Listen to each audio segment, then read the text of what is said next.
Greetings and welcome to the Pampering Myself podcast, an advocacy for self-care. We'll laugh, we'll cry, and most importantly, we'll learn that you can't pour from an empty cup. You'll hear stories, interviews, and conversations which will empower you in living your best life. Welcome to another episode of Pampering Myself. Today, more than ever, there's a need to focus on self-care. After all, it's the way nature planned it. Now, if that title sounds familiar, it might be because you're thinking about the Four Tops hit from back in the 70s. But today, we're going to talk about natural healing. My niece, Tawana, who is no stranger to the show, will share some of the ways she's been practicing self-care in this COVID-19 environment. But before we get started, I need to make this disclaimer. We are not healthcare professionals and in no way are offering medical advice. The information we're sharing is based on our own personal experience unless stated otherwise. Please check with your healthcare professional before seeking any alternative medicine. Welcome, Tawana. Thank you. Now, I'd like to get your reaction on a statement made by Dr. Harvey Kellogg, who was a contributor to this wonderful book titled The Natural Remedies Encyclopedia. This is from the 5th edition, which was released in 2008. He said, the solution to the health problems of the world today is to be found in natural remedies, not in poisoning the system with chemicals. Although they may appear to bring temporary relief, they add a debt of debilitating poison, which will later result in serious problems. What does that statement mean to you? And are you surprised that he would make such a statement? Wow. Yeah, well, that statement means a lot to me as someone who suffers several health issues and is taking a lot of prescribed medications.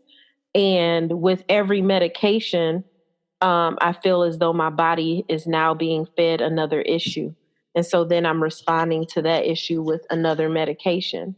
And so, yeah, the statement is true to form in how I have experienced some of the chemical remedies that I've been prescribed to take care of some of my health ailments. I know. And him being a health professional, I'm not sure of what practice he's in. I know my own MD is now in holistic medications. And I think holistic health and natural health had taken a back seat to physicians many years ago. But it's evident that a lot of these medications are the root cause of other things. How many times have you got a prescription and saw in the bag may cause dizziness, right, headaches, vomiting? I think about a movie I saw, the Temptations movie, I think it was, where the lady had cancer and she said the cure was worse than the disease. Mm. So a lot of times we look at these medicines as a means of prevention, and they're really not. So I think we can agree that prevention is a lot better than treatment, but not many of us go that route. Usually we're given a diagnosis and then we seek that remedy.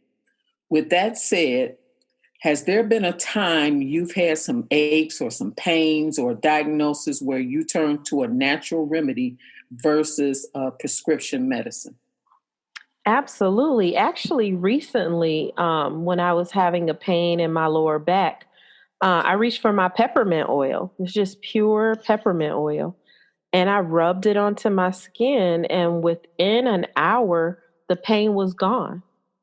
You know, it was almost as if the peppermint just went through my body, found the source of the ailment, and massaged it out. You know, and typically in the past, I would have reached for some sort of Tylenol or some other kind of pain medication to remedy a pain. But yeah, I put peppermint oil, and that was it. That was the extent of that pain, and it hasn't returned. So what made you use the peppermint oil? A naturopath that I know who grows a lot of food she had recommended that I actually get the peppermint oil the last time I was having some pain. And so I had ordered it, and I got it, and I hadn't had to use it until then because the previous pain that I had approached her about, I had already went on to using like the pain medication, of which I was using that consistently. It was almost like every 4 or 5 hours, I was looking for another pill. But this peppermint oil being massaged into my skin, it was almost like it just got rid of it. And that's been weeks. So I'm curious, did you ever go to a doctor for that pain? No, no, I haven't. Honestly, the pain wasn't, I wouldn't put the pain on the severity of like going into an emergency room or something like that, Mm, or going to my doctor, but it was just an uncomfortable feeling. okay. Has there been any situation where you had gone to a doctor and they tried to give you a medication and you either refused it or took it and then still resorted to a natural remedy? Oh, absolutely. I have a extreme sensitivity to antibiotics, and there was a time growing up where that was something that was just prescribed. It was like no matter what was going on, that was what you were going to be prescribed. And I started to get hives and things from the antibiotics, and I found myself doing like more natural remedies like oatmeal and other ginger and turmeric, and other remedies to get rid of like allergic reactions, in situations that didn't require the antibiotic actually. And then, when I would use the antibiotic, I would then have to try a natural remedy to get rid of now the hives that that were created from using the antibiotics. So now I won't use antibiotics, and I let doctors know ahead of time not to prescribe those to me. And if I have like a sensitivity on my skin or a reaction, then I'm doing sitz baths first. I'm trying turmeric, I'm trying ginger, and natural remedies first before I seek out medical attention. Of course, as you stated in your disclaimer, that's what has worked for me. That is not something that I'm recommending for other people. Right. I think I shared with you before. I had this severe pain in my right leg. It was in the back of my leg, actually, in as you bend the leg. And I had had this pain off and on for some time. It would come and it would go. And it had got to the point where that pain was so painful that I made an appointment with the doctor. And of course, my appointment had to be some time out, but it would keep me from sleeping at night. Hmm. So I was watching television, and I guess Larry King or whichever show was on in the middle of the night, and they were talking about medicines. And they were talking about potassium, in particularly this medicine that was good for potassium. And when they were speaking of this potassium, they were saying that people who suffered from low potassium would have these types of pains. And it dawned on me that my doctor had told me, oh, months prior on blood work that I had low potassium. Mm-hmm. So I started researching, thinking, what does what why would one get low potassium, how to cure it, and if that was in fact something I had. So if you have low potassium, the thing to do to increase it without taking some pills or other forms of things to help boost it up would be to eat certain foods. What I had forgot about was I was taking potassium. I've been on Mm. potassium pills for years, but yet my potassium was still that low. So after me doing a little research, and I didn't go to my book yet that I'm speaking of, this encyclopedia, I went online and it said some of the things that you should do to raise your potassium levels is to eat fruit and vegetables. Now that sounds simple, right? Right. But I'm not a fruit and vegetable. I mean, I would have to eat a lot of fruit and vegetables, and that's just not my thing.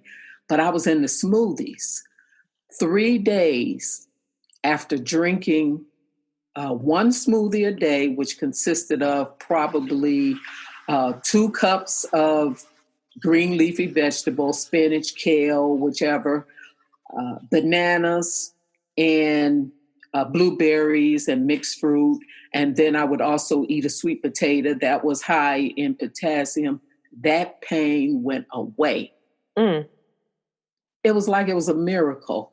yeah. So when I went to my doctor again and she did some blood work, she said, yes, your potassium is still low, but to think how low it must have been prior to me eating those sweet potatoes and making those smoothies. So it had become a ritual.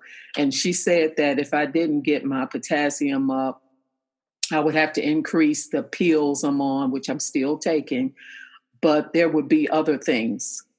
So her suggestion to me was to watch my diet. Mm, mm-hmm. Now, what does that mean to you when someone tell you to watch your diet? Ooh, it's so relevant. I had a, this is actually my first time saying this out loud, but I had a recent diagnosis with diabetes. And, um, I didn't consider myself, I knew that I had put on some weight. Um, but I didn't consider myself necessarily as a having a threat to diabetes based on the limited knowledge that I had. Because I don't eat a lot of junk food. I don't eat a lot of sweets. I try not to eat a lot of sugar, but I didn't have a lot of knowledge about the hidden sugars. Like if you have food that says like sugar free, but it still has carbohydrates, how that then turns into sugar, and all these just little hidden chemicals that translate into being like sugar and things that aren't good for you when you're pre-diabetic or suffering diabetes. And so when I got that diagnosis, it was a rude awakening for me. And it really did give me an opportunity to self reflect on what I had been eating. And so this idea that I had about food prior to that diagnosis was, oh, I'll get around to eating when I feel like I'm hungry. And then that would be late in the day, and then I would eat something that wasn't necessarily healthy. Since that diagnosis and since switching my diet to something more healthy, like you, I have a ritual of a smoothie at least 5 times a week in the morning. I have a green smoothie with some fruits included, but lots of green leafy vegetables. For my lunch, I have a chopped salad every day for lunch. And then I'll have like, a dinner that's more robust that might have, some fish or some chicken or some seafood or and things like that. Just in the span of a month of switching my diet and being more conscientious about the what contains sugar, I've lost 18 pounds. And my blood sugar, which now I have to heavily monitor, has been pretty consistent. And so, um, it doesn't take me out of the woods, but it let me know that switching my diet wasn't as difficult as I may have thought prior to having that diagnosis. But I will say that being in quarantine and being in a pandemic where you're not out and about on the go, with the heavy workday traveling from meeting to meeting, has lended to some sort of routine in helping me through that. And I imagine I'm going to have to figure out how to continue this once I get back out into society and have to be more active. You are absolutely right. And knowledge is powerful. And I know I asked you that question about knowing what to do now that you've got that diagnosis. And I'm going to put it back on myself where since I've had this book, actually, this encyclopedia, but the question I had asked you was, what does it mean when the doctor tell you to change your diet? Well, every time I went to her with something, she would say, you got to watch your diet. Mhm. Well, to me, that did not say very much because I thought I was changing my diet in a sense where things were or should have been better. What exactly did she want me to do? So Right. I had put that responsibility on her versus me taking the responsibility on myself. And what I found during my research on low potassium, it was very critical that I boost my potassium because potassium and sodium has to be in balance. Continuous low potassium levels can cause heart disease, stroke, heart attacks, things like that. So when I begin to understand the severity of the low potassium levels, Hmm. then I made it a priority for me and not necessarily for her. Right. So we have to take some responsibility because a lot of times when the doctor give us information, they don't necessarily give us everything that we need. Right. So you do have to do a little bit of research and be able to rely on the research that is given to you. This book, and I'll put it in the show notes that I'm referencing, tells you everything about low potassium, its cause, its effect, its solutions, its remedies, and everything. And in this book, over 730 diseases are addressed. So Wow. it is a very helpful source. Even when I had gout, I went to the book. The doctor wanted to put me on pills. I didn't know how to remedy the gout other than one mineral. And I'm going to see if you can identify that mineral when I ask you my next question. Okay. Now, I purchased this book in 2008, and it's the fifth edition of the Natural Remedies Encyclopedia. It's a great resource, as I've already said, but I have to admit, I don't go to this book first. I'm generally one of those people who make a doctor's appointment. I go there, and then I don't like what she tell me. Okay, then I go to the book. But anyway, in this book, it is very interesting in what it identifies as 8 natural remedies that could lead to a better health. Being as health conscious as you are, Tawana, can you name a few? And here's a tip: some of these are the same advice that every medical professional will give you. And I think I shared one earlier. So, what do you think? They are same old stuff we hear all the time. Mm. Well, I'm going to say number one on the list has to be water. Drink plenty of water. Um, that is, Definitely. Water is definitely on the list. yeah, our bodies are made up of water. And that water has to constantly be replenished so we can be hydrated. I'm going to say another thing I'm often told is get plenty of sleep. Um, Absolutely. Yes. Definitely not something that I do as often as I should. Um, I definitely the vegetables, the green leafy vegetables, That's um, our proper diet. proper diet, exercise. Yes, you're hitting them all. That's 4 out of the 8. um, I would say so. Let me see. I said water, rest, diet, exercise. Um, hmm. Um, I would say vitamins. Okay, I'll help you out here. Although that's important, that Hmm. was not one of the 8. Uh, Okay. Pure air. So I guess Wow. when we talk about air, we're talking about outside, clean, filtered air. Which isn't even a given depending on where you live. Right. Yeah. Sunlight. Oh, right, right. Yeah. Hmm. Yeah. And when they speak of absenteeism, absenteeism, they're speaking of the things that are not good for us: alcohol, sugar. So to Hmm. refrain from all of those things that aren't good for us. And number 8 is divine power. Mm, mm. Interesting, right?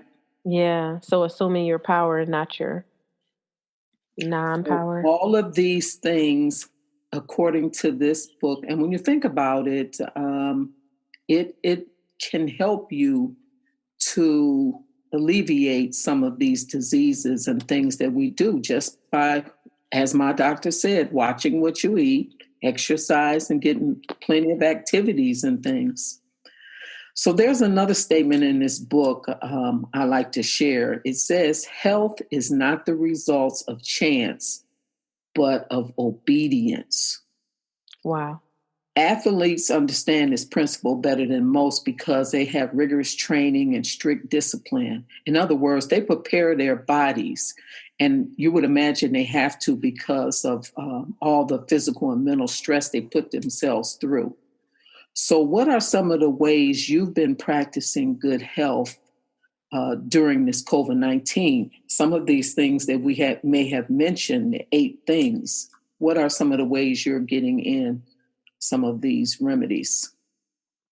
Yeah, so definitely I'll say that, two of the things that I referenced earlier was the smoothie, the diet changes that I've made, like the morning ritual, um, green leafy vegetable and fruit smoothie, and the chopped salad for lunch. Like, there was a time when I was like, just a salad for lunch, but no, it's a tremendous amount of food. As a matter of fact, I've gotten so accustomed to it that I could barely finish the salad today. Um, and also, I am regulating my sleep much more often, like making sure that I go into my bedroom at a certain time and that I don't have a television, or that I'm not getting on social media after a certain time. And so those are things that I'm focusing on now, to try to prevent myself from staying up at ridiculous hours of the night. I'm not always successful, but I am. That is the trajectory that I'm moving in. In addition, I've started my own veggie garden at home, which, has definitely helps me mentally, emotionally, spiritually. Just watching these vegetables that grow from what I used to consider scraps, like the roots of these vegetables that I would normally like toss out. Just putting them in water and watching them regrow themselves is just a reminder of how our bodies can regenerate. And so that's been tremendous for me. And so I can't wait to harvest those vegetables, knowing that even having a windowsill is not a limitation to having access to some healthy food. If you don't have a home with like a garden area or outdoor area. Um, and I've tried to do meditation more regularly. When I'm angry about things, there's a lot to be angry about right now. There's a lot of harm out here, a lot of things going on, but I'm trying to do a lot of deep breathing. One of the things I realized, I used to be an athlete. And one of the things I realized since I'm no longer an athlete is that I don't take the time to do deep breaths. It's something you take for granted. You just go Right, about your day and don't take a deep breath. right, Like for right.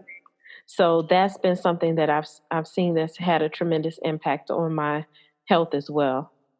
It's funny because a lot of those things we never thought about, or even for people who had thought about them, we don't do them that often.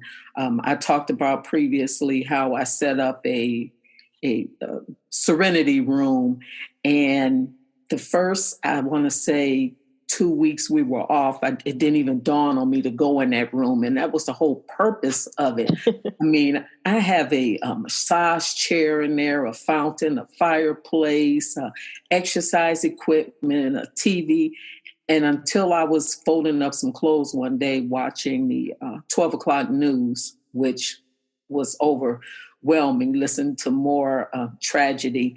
At the end, when Channel 4, I believe it was signing off on the news, they had started playing this meditation music. And my back was to the TV. I was just listening. And immediately when I heard it, I tuned in and said, wow, that's what's missing. Mm. Okay, my time to listen to this meditation music and relax. So that evening, I made it a point, took me a shower, changed into a nice feeling, making myself feel good, robe, and came down and sat in my serenity room and turned on my chair, listened to some meditation music, and it changed the whole mood for an hour. And Nice. so, yes, those are some of the things that we want to do. But you also hit it on the head too when you said even just your little garden changed you mentally, physically, and spiritually. Yeah. And those are some of the things that we don't think in advance. We just find the result of by just being in that space. Right. So that was thanks for sharing that. Now, certainly COVID-19 has made you more aware of your health issues. And I think you even mentioned this when you go back to your busy life, and we know there were days before COVID-19 where you would leave in the morning and may not return till 10 hours later, Right. maybe 12 hours later. How will you continue that momentum? And congratulations, by the way, on 18 pounds being stuck at home. Because I have to Right. think that most people gained in the beginning Yeah. because we didn't know what to do. But how will you keep up that momentum of being on that path of better health?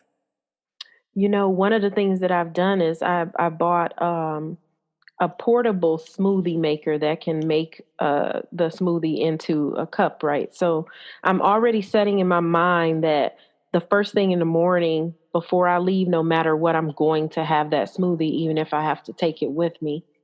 And then another thing, or I may even just purchase a second one for my office at work and keep things in the refrigerator, so that I don't have an excuse to, not have access to it.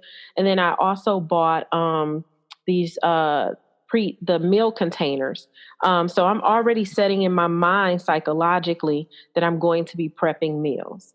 That I'm going to make sure that I'm having these 3 meals per day that I wasn't having when I was out and busy. Or if I have this meal that's a lot more healthy, that I'm not going to be as tempted to order the harmful foods while I'm at work or participate in meals that I know are going to have an impact on my health.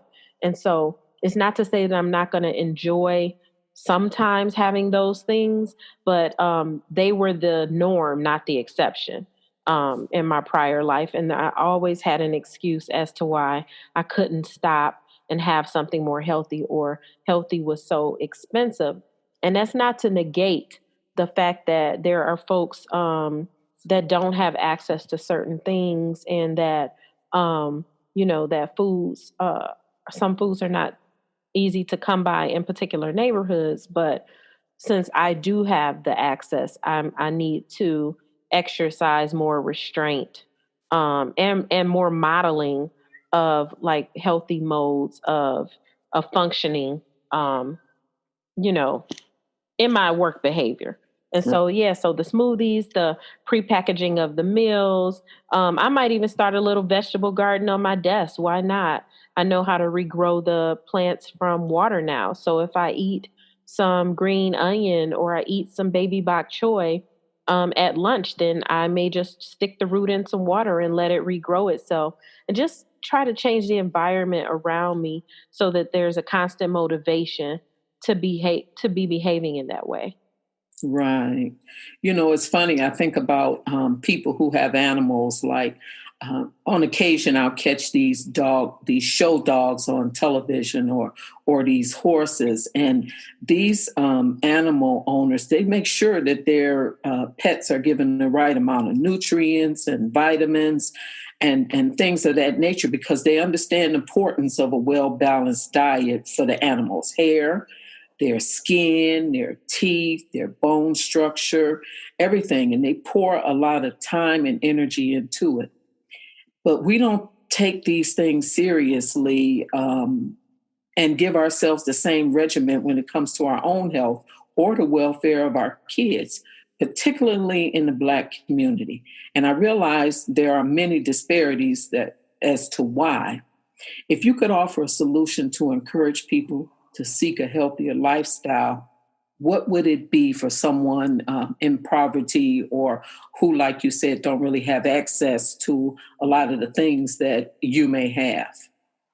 Yeah, I think because I haven't always had, I can reflect on some things that uh some resources that, you know, could have been utilized more robustly in the past. And so I guess my advice would be make do with what you have the best you can. And so as an example, um,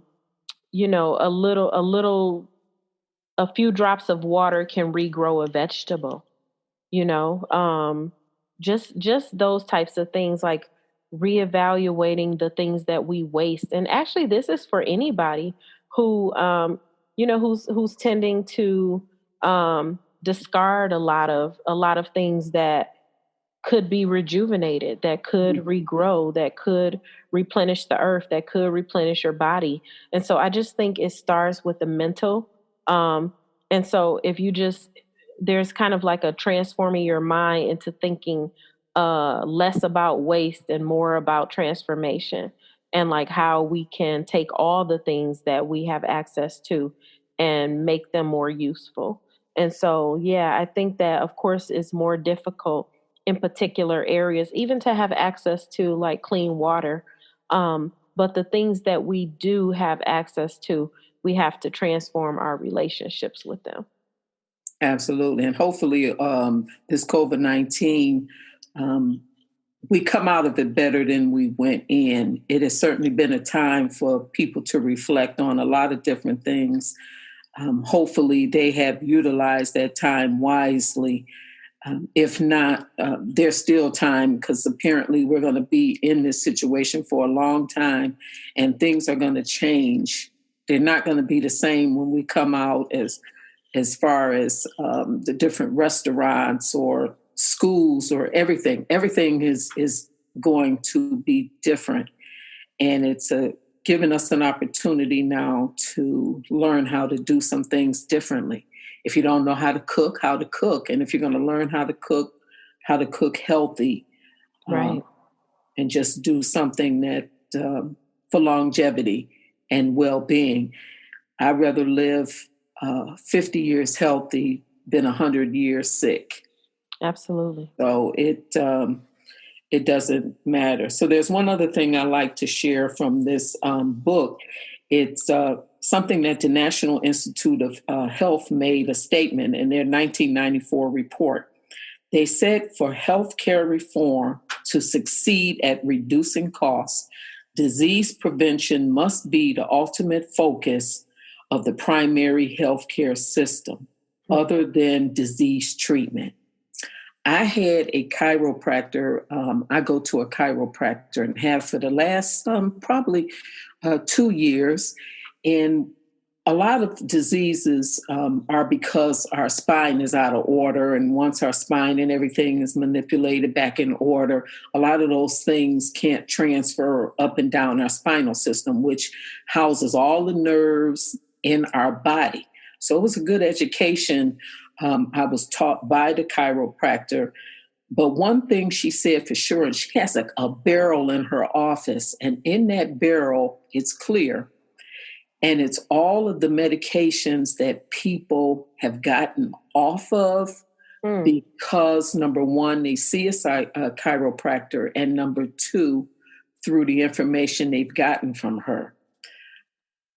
The one thing that she said that will stick with me forever is when you go to a doctor, for example, let's say for my hypertension or for your diabetes or whatever anyone might have, the, the whole point of you going there is for them to come up with a plan to get you off the medicine.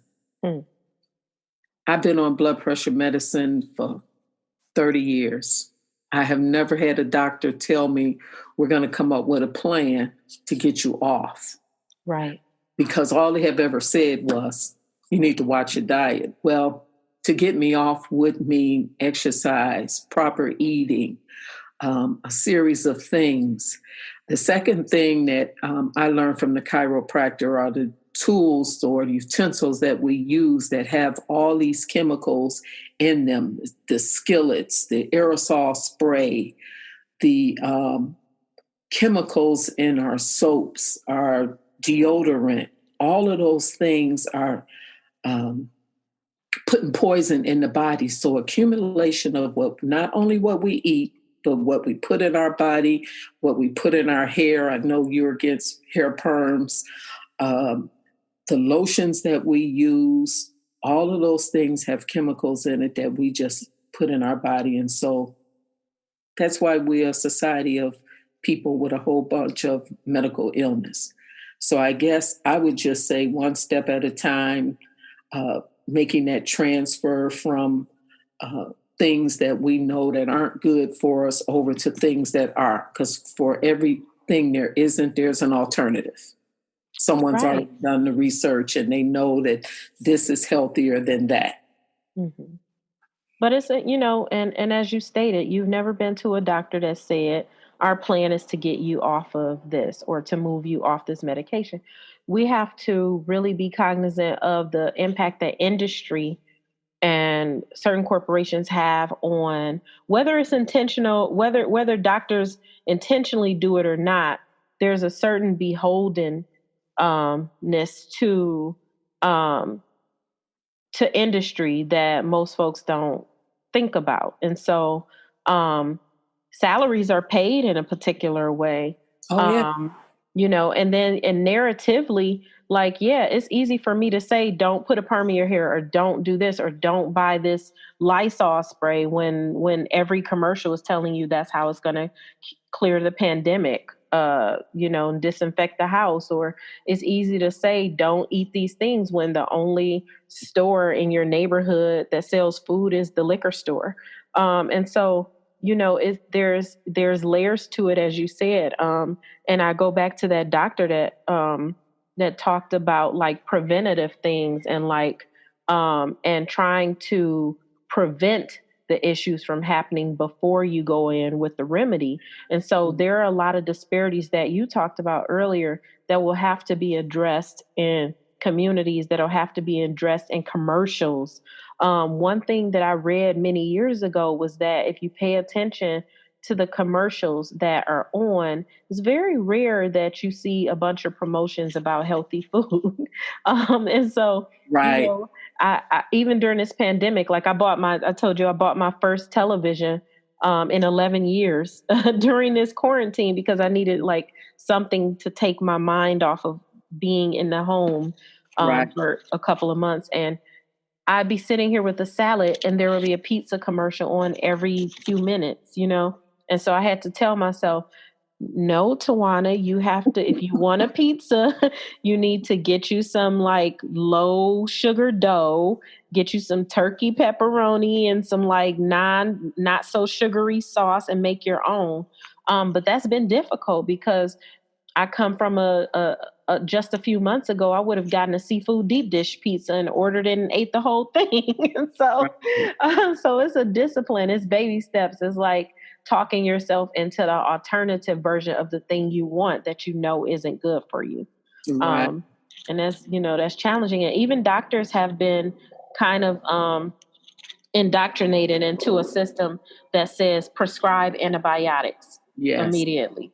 Prescribe, because they're overextended as well. And they're seeing hundreds of thousands of patients who have similar things. And then you just have to deduce like what's going to be the most common thing that these folks can get to try to minimize their pain. It's right, not, they don't get a chance to think about planning.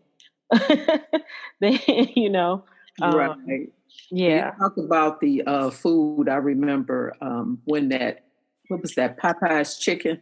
That Yes. chicken sandwich came out. I had one. No, I had two. In all fairness, I had two. And then I started thinking about that chicken sandwich and what might be in it. And anyway, I lost my taste for it. And I said, I will never eat another one of those chicken sandwiches again. And I haven't had any or even craved any. About a week ago, they started advertising them on TV, and I I was saw dreaming it. to one. I was like, "Oh, I want one of them chicken," which I thought that was so crazy considering I hadn't want one in all this time, and I kept telling myself, if I go out, I'm going to get one of them chicken sandwiches. Well, I made it. The fascination only lasts for a couple of days. I never Mhm. did get the chicken sandwich, and I'm back to not wanting that chicken sandwich. And I'm glad you mentioned that because actually when I've had two of those as well.